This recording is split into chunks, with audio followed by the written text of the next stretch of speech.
Hi, my name is Beverly Robertson. I am the mentor. I am the Principal Accounting Officer and Controller for Garver, which is a multidiscipline engineering firm here in Central Arkansas.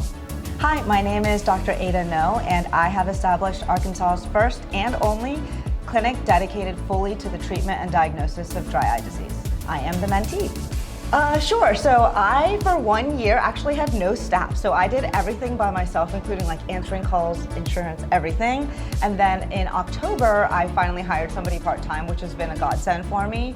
But it's just me and her, and she's part-time. So the days are busy, but in certain ways, it makes me so proud to have and lucky to have the opportunity to be able to dig into my business. Like, I know that every small business owner works hard, but I'm like, this is so personal for me because every patient that comes in, especially in the beginning, like they've already talked to me on the phone before they come in. So it's so personal, like from the jump. So even if I could hire more people right now, I still am kind of enjoying being so immersed in that first exposure and making it a really, really personal experience.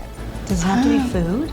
Well, like, is there gonna be food? So I think we need a tarp to cover our head so that we don't get rained on. Good. Maybe a machete so we can cut down fruits or other things for food, and wood, and then I'm gonna say water. Water. Yeah. Water's good. I'm gonna say we water. need water, yes. Well, we're both insanely busy.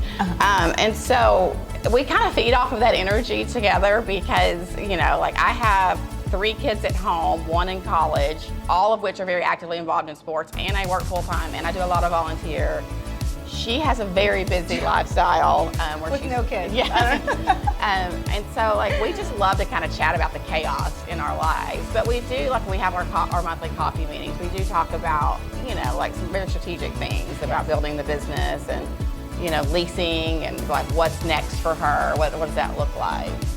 Yeah, and I appreciate Bev. I think it was like a perfect match. I know y'all said it was like, it'll all work out, it's magical. The name goes in and they come out, and like, this is a great match because like, we also like, we don't have to text all the time, but it's like, hey, we will always communicate, always do what we're supposed to do. And then other than that, like, you're good, I'm good, I'll let you know if I'm not. So it's like the perfect relationship. I think one thing that I'm learning that is amazing that I didn't expect is that there are actually lots of champions for you, and there's a lot of bad guys in the world, but there's also a ton of good guys.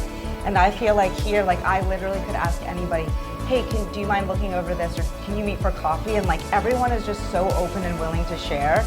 And even if I don't know everyone on a personal level, like that makes me feel supported that I'm not alone. And so that has been, I think, the biggest thing that I've taken away from this program. I mean, I think she and I are both very busy, driven people. I would just like always encourage her to like reserve that time for herself, because you can work so much that you are just exhausted at the end of the day, and like just make sure that you're intentional about giving yourself that mental health that you need, that physical health, you know, outside of work, just investing in your person. And you know, you do that anyway. We talk about that, but like just remember to continue to like invest in those other things.